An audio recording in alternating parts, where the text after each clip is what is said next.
இறைவன் திருவடியை கணமும் மறவாதிருப்போம்.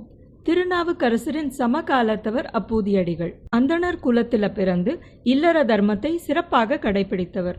நாவுக்கரசரையே தமது மானசீக ஆசானாகவும் இறைவனாகவும் வரித்து குரு பக்தியில் சிறந்து விளங்கினார். அவரும் நல்லாளாக அமைந்த அவரது இல்லாளும் நாவுக்கரசரின் பெயரில் அன்னதானங்களும் நற்பணிகளும் செய்து வந்தனர். குருவாக போற்றி வரும் நாவுக்கரசரை இருவரும் நேரில் கண்டதில்லை. தற்செயலாக தமது இல்லத்திலேயே நாவுக்கரசரை சந்திக்க நேர்ந்த போது அவர்கள் அதிர்ஷ்டத்தை எண்ணி இருவரும் பக்தியில் திக்குமுக்காடி போகிறார்கள். தங்களது இல்லத்தில் உணவருந்த நாவுக்கரசரை வேண்டுகிறார்கள். நாவுக்கரசர் ஆலயம் தொழுது வருவதற்குள் விருந்து சமைத்து உபசரிக்க தயாராக இருந்தனர்.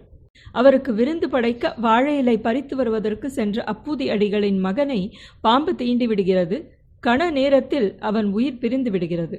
ஆற்ற முடியாத துன்பத்தை தம்பதிகள் இருவரும் மறைக்க முயன்று இன்முகத்துடன் விருந்தளிக்க பெரும்பாடுபட்டனர். திருநாவுக்கரசருக்கு இவர்களின் நிலை புரிந்து நடந்த உண்மைகள் விளங்கிவிடுகிறது. தம்மை அண்டியவர்களுக்கு துக்கம் நேர்ந்துவிடக் கூடாதென்று இறைவனிடம் மன்றாடி எம்பெருமானை நோக்கி பாடல்கள் பாடுகிறார். சிவபெருமான் கருணையால் அப்பூதி அடிகளின் மகனை உயிர்ப்பித்து அவர்களை புத்திர சோகத்திலிருந்து நாவுக்கரசர் மீட்டெடுத்ததாக புராணம். அப்பூதி அடிகளும் அவர் மனைவியும் நாவுக்கரசரின் புகழ் பாடியே இறைவன் திருவடி சேர்ந்தனர்.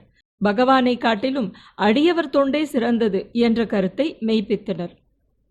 அப்பூதி அடிகளின் அவதார தலமும் முக்தி தலமும் சோழ நாட்டின் திங்களூராக அறியப்படுகிறது. சிவாலயங்களில அப்பூதி அடிகளுக்கு தை மாதம் சதய நட்சத்திரத்துல குரு பூஜை நடைபெறுகிறது. அப்பூதி அடிகளின் பாதம் பணிந்து பதிவை நிறைவு செய்கிறோம். ஓம் நமச்சிவாய.